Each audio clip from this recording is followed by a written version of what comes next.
快乐人哈，我们要做快乐事。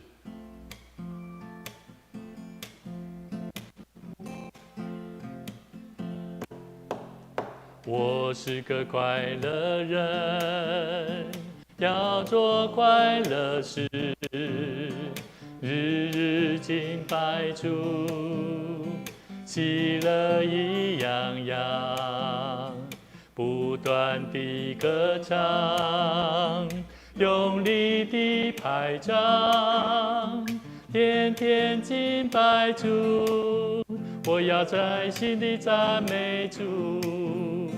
赞美主，我要开心地赞美主，敬拜主，我要尽心去敬拜主。多谢主，我要开口多谢主，多谢我主，多谢我主，给我一个快乐心。嘿，多谢我主，多谢我主，我是个快乐人。咱的快乐是什么人享受的？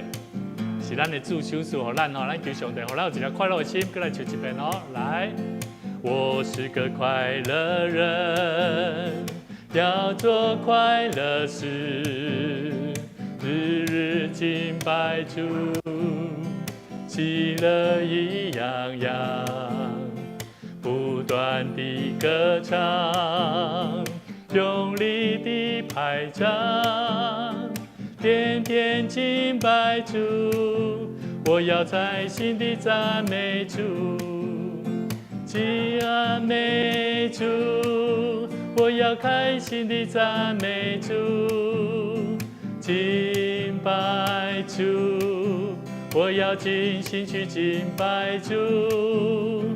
多谢主，我要开口多谢主，多谢我主，多谢我主，给我一个快乐心。嘿，多谢我主，多谢我主，我是个快乐人。赞美主，赞美主，我要开心地赞美主，敬拜主，我要尽心去敬拜主。多谢主，我要开口多谢主，多谢我主，多谢我主，给我一个快乐心。嘿，多谢我主，多谢我主，我是个快乐人。我们一起来祷告，感谢主，求你赐给我们一颗快乐的心，因为透过耶稣基督宝贵的鲜血洗净我们的罪，让我们得着蒙受救恩的人。我们不看世俗世上的一切的难处，乃是叫我们的生命因为主而得以刚强，让我们能够坦然面对我们所面对的生活所遇到的挑战，帮助我们一起聚集，我们一起来到神的面前。我们要透过你的话语来明白，我们要如何来为主你做福音的工作。谢谢主，再次将我们以下时间交托仰望神，求主你也继续开启我们的心眼，时常读神的话语，透过神的话语能够明白我们如何来跟随主的脚步。谢谢主，将以下时间交托仰望，也将我们每一位弟兄姐妹的身心灵交在主你手中。愿主你预备他们的心，每一次的领受都有神你要亲自对他们说话的恩典与智慧。谢谢主，我们再次将以下时间交托仰望，奉主耶稣基督圣名来求，阿们。大家平安哈。我们一起来看今天的新家人关怀学校哈，非常久，它也非常多哈。但是牧师期待哈，用更多圣经的话、神的话语来一起来认识，到底我们如何在新家人关怀事工上的原则、工作上面能够做最好的发挥跟运用哈。那我们今天要一起来看第二个部分，新家人关怀同工的态度。那你觉得一个人服侍神的态度哈，怎么样？我们上次讲到说，我们不是用那种不好的心哈，乃是用良善的心、圣洁的心来服侍神、服侍人。那么，我们除了有这种基本的认知以外，你觉得最直接，人家最容易能够体会到基督徒的爱是从哪里来？从脸部表情，从你的谈吐，从你的讲话，也就是所谓的招待嘛，对不对？那所以牧师也时常讲说，我们教会的招待工作一定要做到达到有礼貌。好，所以第二点我们要来谈到要如何态度同工的态度一定要有礼貌。那牧师特别强调这个礼貌其实我们都知道礼貌好像很重要，可是我们实质上表现出来的，不见得是有礼貌的。好，从我们的表情，从我们的言语，甚至从我们的所做的工作。所以你还记得我们在礼拜的时候你会发现我们信徒哪些行为是没有礼貌的？对上帝是没有礼貌的。回想一下，不管是哪一间教会，或者是你做信徒这么久，你觉得你曾经看过哪些信徒在教会里面在敬拜上帝还较无礼貌的那种行为？有什么行为？杜姑除了身体不舒服以外啦那还有没有什么？他就是每一次来就是反正我就是要来睡觉的，有没有？也是有。这个当然是另当别论了那还有没有？还有没有其他的？对上帝不礼貌的还有哪些行为？哎呀，有时我嘛会啊，我嘛捌咧，但是我是感觉讲杜姑是还好啦，因为有些人他真的来教会，真的听牧师讲到他特别安心，他在平时在家里真的很不平安，可是他来教会就是想睡觉。嘿，就走出去，对，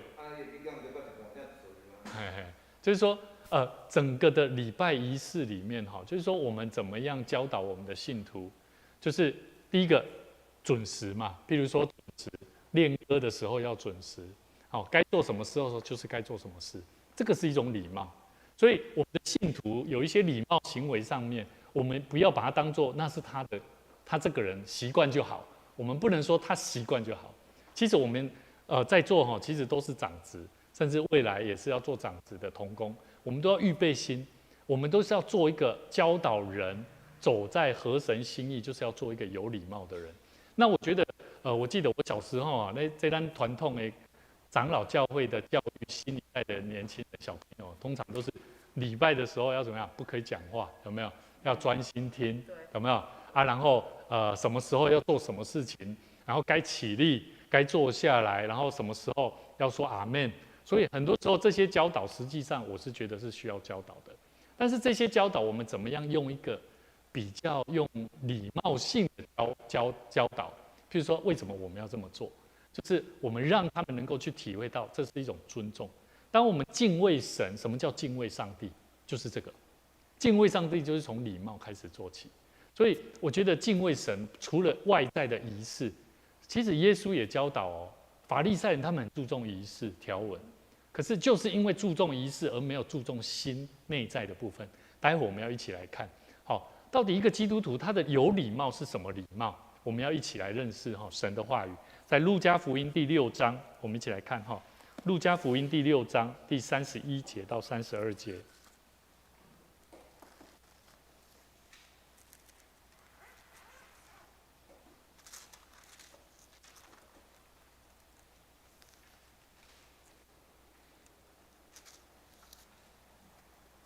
这段话是耶稣谈到这个如何要怎么样爱仇敌，爱仇敌。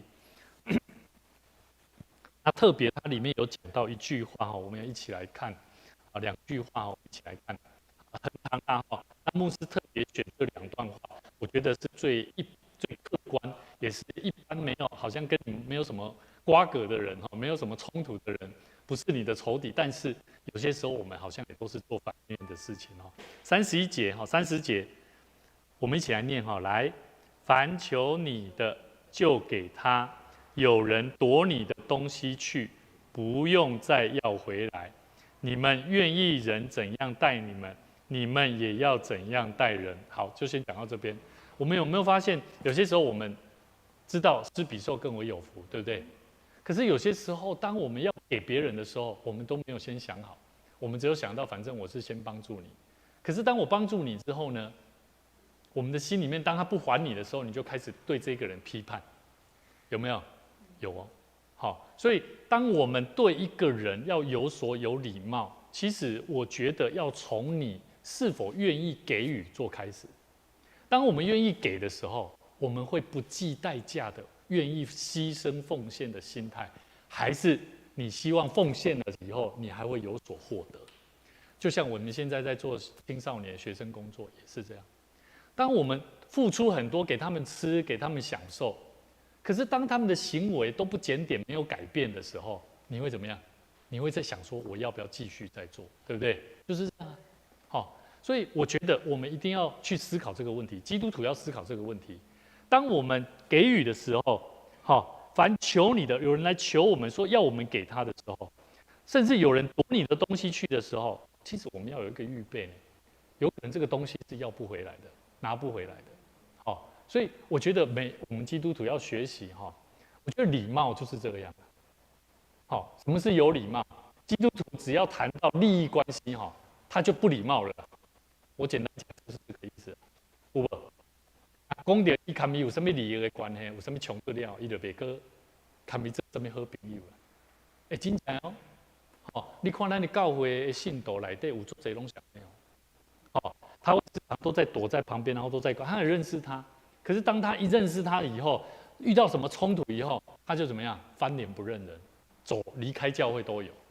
好，所以要记得，其实牧师我们要鼓励大家哈，我们要帮助信徒。什么叫做从神的话语要得到真理？什么是真理？真理就是要有能够带出行动的话语啦，那个是真理啦。啊，那无法当带出真理哦，那叫做知识啊。好，我觉得那不是真理啊，真理是真的会打动人心的，而且会让人看到就是福音啊。所以真理如果没有办法变成福音，对一个人的生命带来改变，那我觉得那个真理，即便这个圣经节讲得再好，对一个人的生命也没有什么帮助。好，所以礼貌，第一个，我们从爱仇敌当中，我们从牺牲奉献里面，有很多地方哈，我们都要学习。好，所以其实这段话有机会你去看哈，32节他说：“你们若单爱那爱你们的人，有什么好可酬谢的呢？就是罪人也爱爱他们的人啊，对不对？罪人他也是愿意爱罪人的人啊。”所以你有没有发现这次选举有没有？这次选举就在表现这个东西啊！你就算对那一个人再怎么觉得那个候选人不是很恰当，他就是有一群呵护他、拥护他、爱他的人啊，就在讲这个啊，懂我意思吗？所以你不能怪这个人多糟糕。我觉得我们基督徒要有一个足够宽容的心智，即使一个人再怎么会欺骗、会说谎。就是罪人也爱那爱他们的人。我再讲一次哈，我们爱不爱那些罪人？你会不会爱那些罪人？也要爱啊。可是那些罪人他都爱什么？他爱那些会酬谢他的人，会爱他们的人啊，懂我意思吗？意思就是讲，咱基督徒拢是看外口的人无啥相款，拢是安怎拢同款啊。咱其实拢同款啦，外口的人咧想的在做的，咱嘛拢看明同款啦，对不？介意的人就介意，啊无介意的人就不介意啊。好，但是耶稣讲的，咱唔通做这种人。咱来做啊，咱来做牺牲的人。一个有礼貌的态度的人，什么？即使这个人对我再不好，我一样对他怎么样？我一样对他有礼有礼。阮这牧者吼，常常吼，有当时去到天教会，拢会拄到什么？拄到过去所牧会甚至看到的人啊，知影无？所以今天刚好今天同工在跟我们分享说，我们遇到之前的会友有没有？当我们有礼貌对待他的时候，他也不理你哈。这个牧师常常遇到，我们常常在外面讲到，我们离开一间教会，就会有很多人，他可能喜欢你，有些人他不喜欢你。可是下次我去到那间教会，或去到哪里遇到他的时候，我们做牧者的就是要表现出有礼貌，说再怎么我们就是有。哎，hello， 平安你好，那个人就不好意思，甚至脸都不敢看的，都有啊，我们都时常遇到。可是我们时常都是建立好有礼貌的态度，我觉得这就是基督徒要学习的。好，所以让你告回来的哈，让你要表现出好的态度，就是要做有礼貌，就是要有爱心，要能够包容人，甚至要能够怎么样，要能够爱那个仇敌啊。你爱你听你介的人无什么呀，而且咱讲关系是对对哦，好，听迄个你所不爱的人哦，好，好，咱过来看一段圣经站哈，怎么样？好，怎么样有这样子的礼仪哈？啊，我觉得我们可以继续看下去，箴言23章第1节。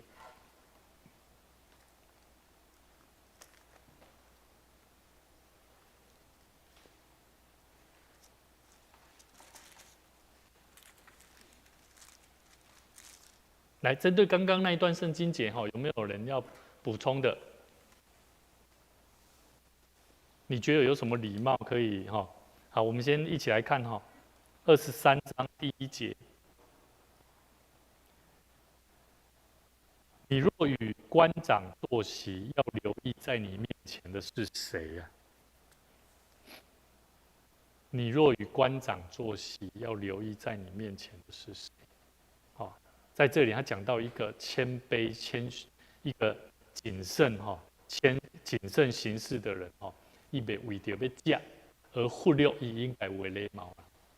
所以我讲教会基督徒上好爱有法度培养出一个安怎，会晓去款待人，袂为着干那要食来安怎。咱来爱参教的时阵你能看出一个人伊是毋是一个，伊是上要食还是会晓真的哦。牧师你看牧师咧食伫咱的爱餐的时候，牧师拢咧观察，咧看什么人伊的目睭是干那眼前的食物，他旁边的人。我去过很多教会，他们的招待真的会让我感动，是因为他们连他们的信徒都是先以那个慕道友或者是新朋友来服务他们做优先，他们招待已经是做到这样。就是说，虽然当下也有服侍的招待，可是他们的信徒是开始了以后，他们就是所有的弟兄姐妹就是很开心，然后 Hello 你好，嘿欢迎你哦，来啊请用，每一个都这样哦，我就觉得哇，那种与有荣焉，感觉好像被呵护照顾的那种，非常有礼貌。所以我觉得这个礼貌怎么样让一个人啊，几个新家人能够留在那一间教会这个是个很重要的礼仪啊。好，虽然吃东西本来就是很重要了我也知道吃东西很重要，但是我觉得我们在吃东西当中你看，你有机会可以来观察咯，咱若物件客到了大部分人拢在创啥？开始食，对不？开始食对不？认真食，食爱认真食。好，牧师不是讲食认真食唔对哦。牧师的意思是讲咱要安怎伫一边食的中间，爱建立关系啦。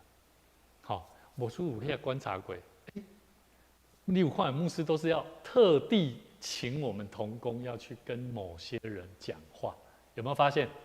这个动作实际上就是我们还没有那个能力了解吧？我们对待那种新朋友的那种热情，陪伴吃饭的那种过程，我们都还没有能力。所以实际上，我们要让人有能够感受到那个被呵护的照顾。其实就像圣经里面讲，他说：“你若与官长坐席，要留意在你面前的是谁。”我记得我以前我在吃饭的时候，我每次只要跟我爸出去跟我爸妈出去要买食倒我拢做欢喜。但是我若想到讲做礼数我就食咧做艰苦。可是我现在发现，这个礼数却成为了我现在对人对待处事的一个最好的礼仪行为。这种礼仪、这种礼貌行为呢，成为我非常大的祝福。从第一个祝福就是我在当兵，还有第二个，我在我的同才团体里面，很多人都很喜欢跟我做朋友。为什么？因为我的服务非常周到。我的服务如何周到呢？我削苹果一定是削切片的，切片，而且我还摆盘，然后让他们感受到。我记得我在神学院我们有一个叫做那个圣诞节，我们有圣诞节期，然后我们会去踹房。那我记得那个时候我每一个来的人我们每一个人都会用不同的方式去接待每一个来到我们宿舍的房间的神学生的同学朋友，他们来的时候，他们说哇，我以为你柳丁切就切4分，我们一般柳丁都切1/4，然后红用对吧？好，我不是哦，我是连那个地头有籽的地头拢个下掉，个籽个紧起来，就互你捏起来，你就直接吃。所以我的方式一定会让人感受到，我跟你在一起，你跟我在一起就是怎么样，你就是感觉到与有荣焉了。所以我觉得，当我们去这样对待人的时候，其实每一个人都很喜欢跟你在一起。所以过去这个是题外话，虽然也不是很光荣，就是在我的谈恋爱过程里面，很多人都会跟我讲说，委员，你为什么交那么多女朋友，而且都那么快速？很多女孩子为什么都很喜欢去找你？我说不是，是因为我特别有礼貌，我的礼貌会吸引人。所以我觉得一个人在教会里面，我觉得我们也要学习这个。当我们要让人留在教会，而且让人感受，就像我们今天摆那个菜头有没？如果我们只是发布消息出去让人家自己来拿没有多少个人，顶多我们教会很快就没几个拿就拿几个而已，我们剩下接下来就会很苦恼。可是当我们摆在那里的时候，你会发现，开始有人来，然后人就会开始，我们就有机会跟他接触，然后甚至牧师也都从监视器那边看，有人然后直接就来就自己看一看，然后就拿了。所以我觉得我们教会一定要把人带出去，做一个有礼貌的基督徒，好教导我们的下一代，教导我们的年轻人，特别从我们的同工当中就要开始学习。好 ，OK。所以我们在我们的同工里面，我们想看看你觉得有哪些是可以有礼貌的？我们现在的服事，来哪些我们可以再加强的？我们可以来讨论看看。有没有？先从招待好了，招待有没有？招待大家可以想看看集思广益。我们要讲的时候就拿麦克风，是啊。好，在毛长老那边，放中间对不对？好，招待，我们的招待有没有什么可以？还是我们没有在这边不晓得？我们的招待，我觉得还有一个可以来做到的是什么？是礼拜结束后，新朋友，因为招待他第一个一定知道谁是新朋友，对吗？因为新朋友来一定会什么？写单子，对不对？我们的招待应该还要就是礼拜结束后，他就要已经泡好茶，泡好咖啡，泡好咖啡，然后来邀请他。如果下来了，说，hello， 你好，因为他第一个看他写的名字嘛，他就要把他的名字背起来、记起来，然后就接待他，邀请你喝一杯咖啡。这些工作、这些动作都是可以做的，这个是我觉得可以加强的。那还有没有在我们的服事圣歌队还有没有？我觉得圣歌队，我觉得我们最需要改进的是什么？可以有的礼貌，叫做对待老师啊，不管是心如或者是指挥。我记得以前我们都会有一个动作，叫做说来，咱队长拢一定爱讲真欢喜咱大家较紧的时间到啊咱紧来练习，对吧？然后还有第二个，我们会说什么？结束的时候咱今天真多谢，咱的机会带给咱真好的练习。我从以前我就是受这样的教育，就是一定会有一个队长，然后那个队长就是这样在告诉我们，练完结束以后今天非常谢谢李老师，带给我们非常好的练习，那我们要持续为李老师祷告，为我们的教会祷告，为我们的圣歌队能够吸引更多的人来祷告，这些都是可以讲的。那个团队、那个礼貌、那个过程，都是一个让每一个人就是凝聚在一块。所以我觉得我们很感谢上帝这个小玉啊，小玉他前阵子跟牧师讲说，我们现在圣歌队他跟丽轩讨论，就是说只要生日我们圣歌队不错福利不错要赠送1人100块的100块的礼券他们是要用100块的礼券赠送给寿星我觉得很好。然后能够在圣歌队练习当中一起唱生日快乐歌祝福，我觉得这是一个很好的行动。我们不要再看的是说钱不够，我们时常都因为钱不够，都想说什么都不要做，什么都不要做，太可惜了。我们关系是越来越疏远。所以我觉得我们现在要做的就是说，如何让他有礼貌，做该有的行为行动。我觉得福音的本质就会发挥出来。好 ，OK。所以什么时间点该做什么事情，我们都可以做得更加的恰当了哈。好，那我们来看第三段的圣经节，我们来看腓立比书第2章第1节到第5节，什么是有礼貌的表现哈？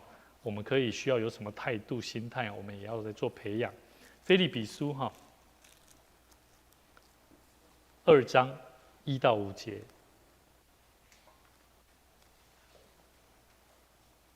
我们知道耶稣他就是一个谦卑，他非常谦卑。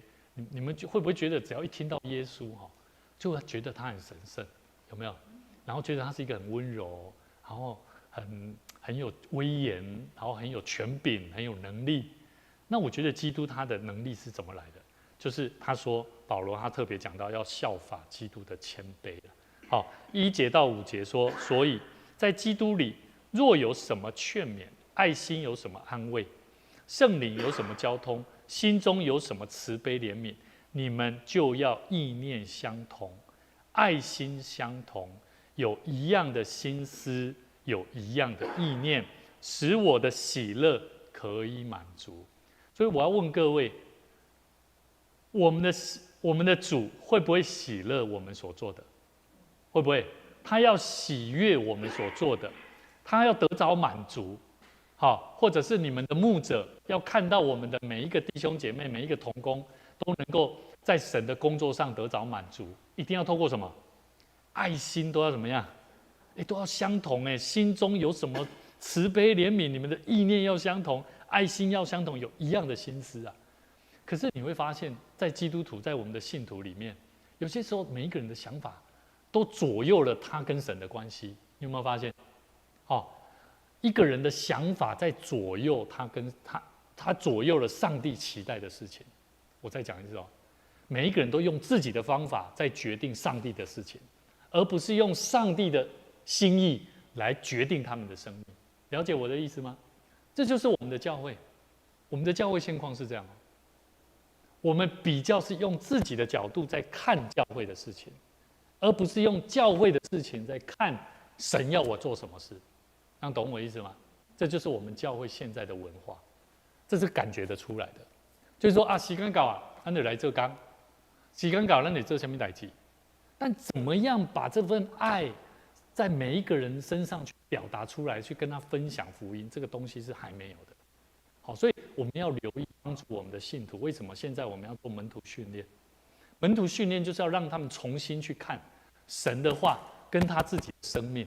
所以当我看那个他们第一课门徒训练第一课是重生，你去重生的第一大点他讲到那个重生的意义真的很感动，不是单纯的信仰的仪式而重要的是生命的改变所以那个很重要所以他这里又讲到，我们刚讲到第几节？第3节，凡事不可结党，不可贪图虚浮的荣耀，只要存心谦卑。个人看别人比自己强，有没有？教会一定要这样，一定要看别人比看自己强要这一点要越来越多懂我意思吗？这艺术是啥？你知？这艺术就是讲你若看别人比自己较强你会怎样？你会愈谦卑，而且你会学习去赞美他。譬如讲，我看你做工，虽然我的能力我拢有法度做得比你较好。但是我看你比我较强，因为你是我的同伴，你是我的同工，我就安怎？二话不说，当这个事情做完，我一定会说：肖长老辛苦你了，真的非常感谢你。你有没有发现我讲什么？辛苦你了，感谢你，你做得非常的棒，愿主纪念你的所做。你讲这些话，你有没有曾经在你服侍的岗位上面，你会跟你的同工讲这些话？这些话很重要你不要小看这些话这些话都是代表我们今天在谈的有礼貌。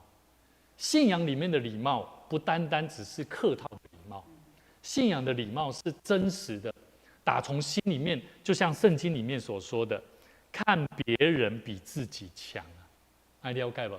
所以我觉得这个，我记得有一次这个我感谢。你要记得有一次，这个新天老师哈，他就说到牧师讲到一个圣经节哈，那一个他哈，好，其实是这个约翰，好，施洗约翰啊，他特别哦，这是在不是施洗约翰，不是施洗约翰呐哈，老约翰，哦，是老约翰哈，对不起，好，那当时候他就特别提醒牧师这件事情哦，哎，就有人会认为说，哎，这个这样不行。对我来讲，有些牧者他会觉得说，哦，这些人哦，我做不民主哎，对不对？可是我觉得我不会这么觉得，我觉得说这我非常感谢神，因为我觉得我要做一个，就像圣经里面所讲的，个人要看别人比自己强。好，每一个人都会有疏忽，每一个人也都会有遗漏，那或许有不足的地方，我们学习怎么样？我们学习跟人家说谢谢。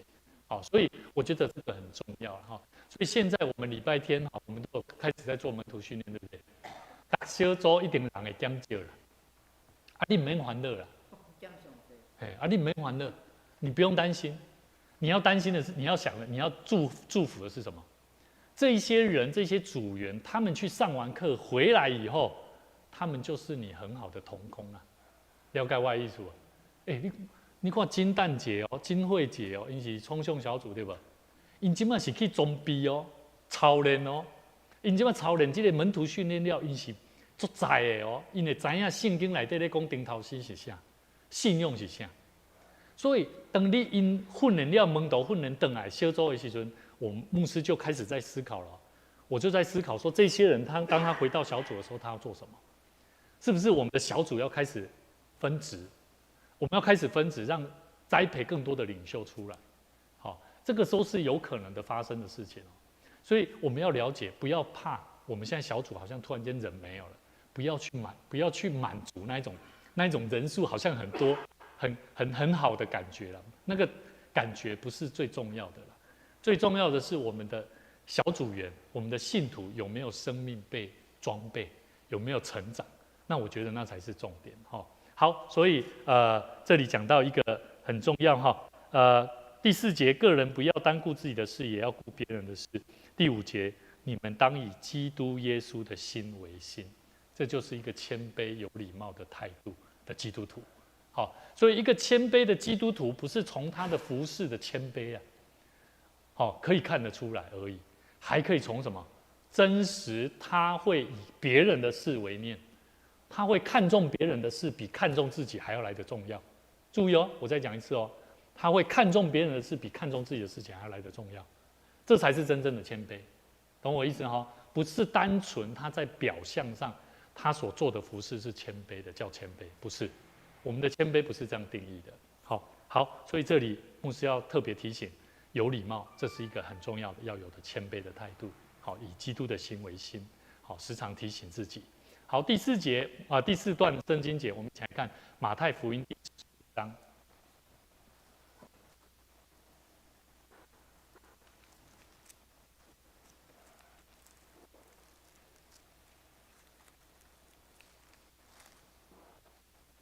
第15章第11节。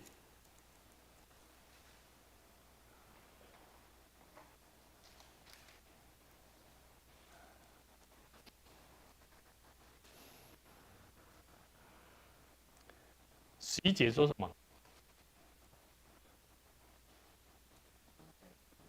这一段圣经节我再讲一次哈，马太福音第15章，因咧讲到法利赛人文书哈，他们质疑耶稣所带的门徒为什么他们没有这个不洗手啦？饭的时阵无要洗手啦，无清气嘛所以因伫咧争论这个问题啦那耶稣就谈论到第11节，他说什么？他说入口的不能污秽人，出口的乃能污秽人所以牧师要问各位我们在教会不管是招待、服侍、讲话，看似一个人讲话很温柔，看似他很有礼貌，是真的有礼貌吗？不见得。我们还要从他所讲的话，那他讲的话是跟他的心有关系，懂不懂？所以我们要时常操练我们基督徒讲话，以及加工入口的不会污秽人，迄讲物件落去嘛讲话出来，迄就是迄你的心思意念所想的代志所以为什么这些学生当他们讲话讲不好听，当他们的行为不是很检点，或者说他们讲出来的话好像不是很体统，我们就什么教他们嘛，学习教他们，帮助他们。所以我觉得我很感谢上帝今天那个我们的泽恩他被他们班上老师评选最佳进步奖啊，这个非常难得我去看他的成绩有礼貌，然后勇敢的去做应该做的事。我们无法理解，因为他之前是一个无法控制的孩子。可是当我们开始学习做父母亲，我们开始学习放下自己，不要用打、用骂，不要用负面的方式去对待他的时候，他开始学习敞开心，然后讲话对待弟弟妹妹，然后在学校课业突然突飞猛进，所以他的成绩开始进步。我觉得很感谢神，那个过程真的从我们的口讲出来的，真的会影响一个人。所以牧师真的很鼓励我们真的要学习耶稣所说的出口乃能污秽人。那么我们基督徒要怎么样做一个有礼貌的人？讲话怎么有礼貌？他都无事有讲的，有无？咱看一个人当工，有无？咱若像讲礼拜四，咱提摩太牧区在开会，有没有？好，或者是以后那个新天老师跟我们长职我们一起开长职会，大家开完长职会的时候，我们就怎么样？牧师辛苦了，牧师也会说，大家也辛苦了，大家彼此激励的话语，甚至大家彼此鼓励的话语，那不是跟他来开会啦，要开会安尼做无菜啦，跟他开一个会就了啊，你若我牧师真正建议咱要做一个表率，让咱的下一代的同工彼此学习，就是要先从我们身上开始。所以我们为什么牧师讲说我们在圣歌队？我们说育成我们一定要有礼貌，对待那个指挥老师给手先谢谢的老师，再怎么样他就是指挥带领我们，教我们怎么发声，教我们怎么唱歌，再怎么样他就是老师，所以在小组里面谁分享完，牧师有没有讲过我们小组带领要怎么做？有人分享完要说什么？来，今嘛按呢轮来。你讲了，然后你看牧师拢会安怎做？牧师都怎么做？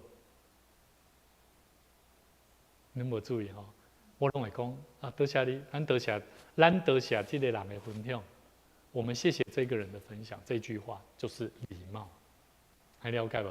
好，我们说你分享来，希望我的几位，这个人讲完话，我们没有帮他做一个结论或结尾。所以我们在礼拜六，我们在小组分享问题的时候，我都这样我们这个时候请毛长老，毛长老讲完以后，我牧师都还会说咱真多谢毛长老伊讲的，他都要讲到迄个什么代志，我再一次澄清，再一次厘清，然后再一次把他的重点讲清楚，然后我们谢谢他，继续加油，嘛求上帝祝福你，这个就是一个讲话里面带领的一个礼貌还了解所以我觉得这个口啦咱的嘴所讲的话咱忙讲这咱有做就叫做好无咱就做为什么伊无法度通发挥应该有的歌效？往往是在这当中会有需要加一点什么逗号，加一点语助词，加一点补充，然后让我们所做的事情会带出果效。所以有礼貌对我们基督徒在服事、传福音、对待人，它会带来非常大的帮助。淑慧长老，你做这个中介，对不对？你一定非常了解，跟业务、顾客，对不对？来的人，你的礼貌，你若热情，礼貌有够，给伊一杯茶，做每一个动作，拢是影响一个人，是不是会给你买厝？是不是会买厝给你？这拢是关系。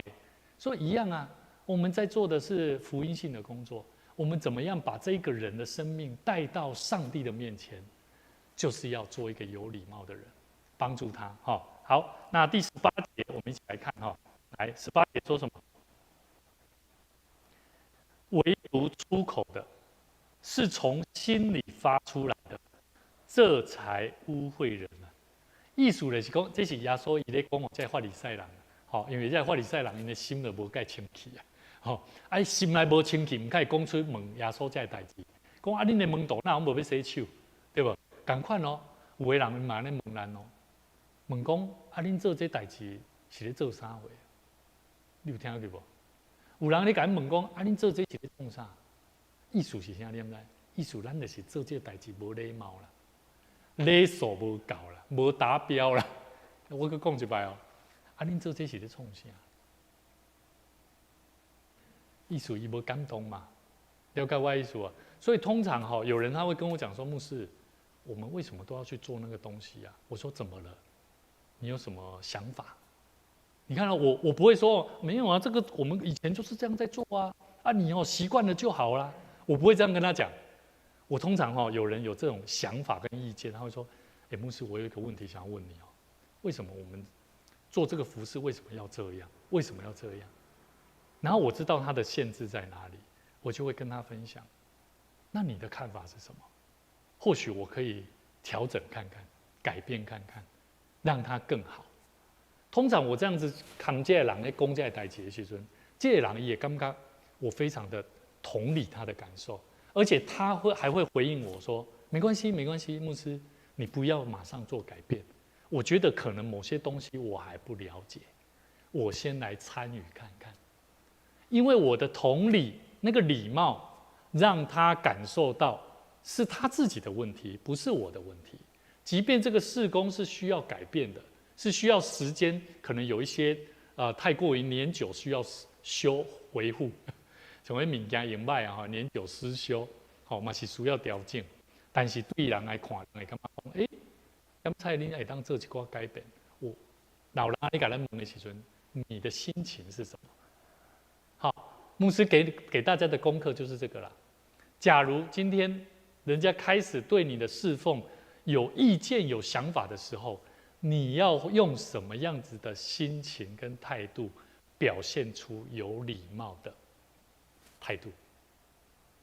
来了解吼，你搞清楚，不容易哦，这个是不容易的哦，因为这种东西不是单纯你用有礼貌的，你所能用一般世俗的人的有礼貌的方式去呈现的，你必须要有办法去理解牧师所讲的这个。因为你有办法想得清楚，这个对你的服事会有非常大的帮助，而且会让人感触很深。好，所以牧师今天用这几段圣经节跟大家分享。第19节他说什么？因为从心里发出来的有什么？有恶念、凶杀、奸淫、苟合、偷盗、妄证、谤，黑是啥？对，叫做。什么怎么念呢？棒读还是棒？有边每边读中间哦，棒读，这都是污秽人的。至于不洗手吃饭，那却不污秽人啊。哦，有当时咱唔免想计较迄寡无必要的细节，但是咧需要注意迄人的心的迄种歹，咱特别去注意啊，来了解哈。所以牧师哈真的很期待我们要做的侍奉工作。不是单纯的，你有来出席就好。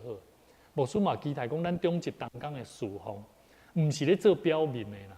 你得爱安怎真实用你的心，付出代价，安尼我想咱的生命，确实真正对上帝有敬畏的心。我相信对上帝叫做有礼貌啦。我感觉讲咱有这种对上帝有这种有礼貌的心，有敬畏的心，自然会为你的生命带来有礼貌的态度啦，好有没有什么问题，或者是你有感动想要分享的，有没有？好，下面我们再看到第3点因为这一段牧师没有要分享哪一段圣经节，按着对方信心的多寡对待他。来哦，注意我们要关怀一个新家人要注意你要按照对方的信心多寡对待他。譬如说，现在这个礼拜天新天老师在带这个门徒训练你会发现不同的人他有不同对神话语的信心的理解，他的接受程度也不一样，懂我意思吗？他即便知道你在讲什么，可是他有没有信心？他有没有信心来接受你所讲的话？这又不同了。所以你不能勉强他。你也要如何同理他的感受，这就是在这里。好，所以这里就讲到说，按照一个人的信心多，我们就提供给他多一点补充了。如果少的人，我们就怎么样？适量，按照他的适量，都是主啊，帮助我有智慧，看出这一个人的需要。好，你了解吧？只能这样。哦，这是牧师的经验呐。好，因为真的每一个人都有他的不足。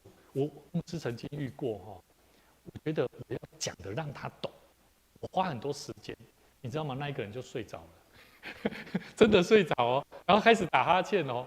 所以我后来发现，其实真的每一个人的信心，对，没错，每一个人的信心是不同的。所以我觉得我们要按照每个人不同的他的体质，给他适时的养分。好，就是这一段话所讲的，按着对方的信心的多寡来对待他。好，这个就是也能够表达出礼貌了啦。好，那这就是我们今天先看到这个第3点的部分哈。那有没有什么问题？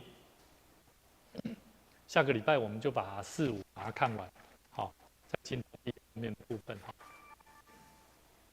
有没有什么问题？好，没有问题哈，我们一起为妙玲姐祷告，感谢主哈。妙玲姐在周6她就会可以出院，她明有来拄了有讲明仔载吼，叫咱卖去探访啦。我想讲嘛好啦，因为伊那里即马吼感染吼真济吼，我还想讲嘛咱若去吼，佮带病毒佮共感染着嘛，嘿，对对，牧师也有一点点喉咙怪怪的。是，所以我们为妙玲姐祷告。那牧师有一个想法，就是他还没手术以前，我没有去探访，我们有跟他讲到说，神要透过你来为他做见证。神要救的人，绝对不是平白无故救的，他有他的心意。神有他的美意，是要让人看见他的伟大。但是神也会希望透过他所医治的人，带出行动力。所以他非常肯定哦，他说好，牧师手术前他就说好，我愿意。现在神也让他看见，所以我看第二张乐在讲的时候，第二张乐伊做感谢咱教会，大家人为因的祈祷。所以我嘛特别去甲伊强调，祈祷中个灵祈祷，讲牧师我知影，伊祈祷中我知影哦。所以咱得靠着信心，嘛为着先生叫金书呀，李金氏哈金师兄。那他本身没有来教会，但是我们在整个的他的生病过程，就是说妙玲姐的过程，我们牧师都教导他，甚至跟他联络的时候，我都带着他祷告，一起祷告。好，所以牧师也说，现在我都牧会理念就是说，只要不认识信仰的人，只要有机会跟他讲话，我们一定带着他一起祷告。好，那我觉得这个操练也在帮助我们自己学习在祷告的功课上去经验神的同在，神的医治，神的保守。好，那我们一起为妙玲姐，还有为明天开始有这些国中生要考试来祷告，还有高中生，咱求上帝帮助，咱的教会在青年，因这摆考试认真有进步，对家己的生命爱认真负责任，咱求上帝帮助，嘛求上帝帮助，咱今日所学习的，互咱有一个愿意的心，一个有礼貌的基督徒。尽心尽力尽力为主做工咱做伙开声来祈祷。哈利路亚，主阮的上帝，感谢你将你的话语丰丰富富详述给阮，给阮明白，阮的生命要安怎样好好的礼貌的功课顶面来突破阮的生命所遇到的限制。求神帮助我们，让我们不断在突破自己的生命里面看见神你的荣美，也恳求神祝福在我们的教会，无论是妙玲姐身体的病痛、手术的开刀，让她身体的癌细胞能够做最好的彻底的治疗。愿神也亲自来保守他们迪爱丢勒、妙玲姐、金师兄，让他们全家人一起在祷告里面经历神的同在。主啊，让我们能够不断的在遇到苦难当中，我们不仅求告神，我们更乐意的将我们的生命交托给主。我们也要为满足姐来祷告，求主你保守满足姐，在她许多的病痛里面，需要神你的看顾，需要神你的医治，也需要神你的带领，帮助她，让她真实的回到神你所创造她的生命，能够恢复无论身体的骨刺，她的身体的软弱，我们都恳求神来大大的来补足她生命的需要。主啊，我们恳求神帮助我们，按照每个人的信心，能够再一次加添力量在我们每一位信徒身上。主啊，互阮的生命会当不断为着主你来做美好见证。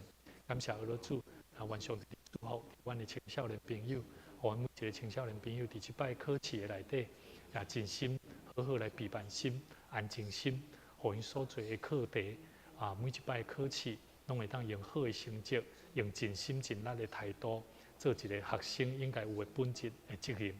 阮相信上帝你要加添赐福智慧伫因的心中，也愿上帝你赐福伫教会，阮会当参甲做伙伫门徒训练。互相受造就的中间，来彼此成长。恳求上帝你加添气力，伫阮每一个兄弟姊妹，甲阮遮同工的身上，赐福因，互因有气力，嘛互因有喜乐的愿望。无论伫工作、生活的内底，拢平平得到主你的引带甲带领。特别，阮要为着新天老师来献上阮的恳求。虽然环境在改变，工课嘛会改变，求上帝你亲自为伊所备办新的道路。上帝你的确毋若帮助伊。互伊会当用喜乐的心，用欢喜的心，伫祈祷中求讨上帝智慧，求上帝你亲自甲伊开路，帮助伊伫新的工作要来的时，嘛互伊可来徛着信心的态度，相信上帝你要将丰丰富富的产业甲稳定赏赐互伊，甲尽款节，帮助伫因翁仔某伫无相款的工作的中间，也为着生活、为着家庭、为着家庭的信仰的超出的信仰的过程，拢会当得到主你圣神的保守甲充满，阮相信上帝你的确无互阮伫惊吓艰苦的中间来跌到软只，反倒等阮要伫软弱的中间更加勇敢壮大，为主你来做美好的见证。阮伫你面前献上阮的祈祷，愿上帝你听阮的恳求，靠耶稣的名来祈祷，阿门。好，谢谢大家，我们今天聚会到这边，也愿主赐福，在每周三晚上我们同一时间8点到9点。我们一起同一时间一起来领受、学习神的话语，学习一个关怀新家人的学校的这个同工，好同工，祝福大家。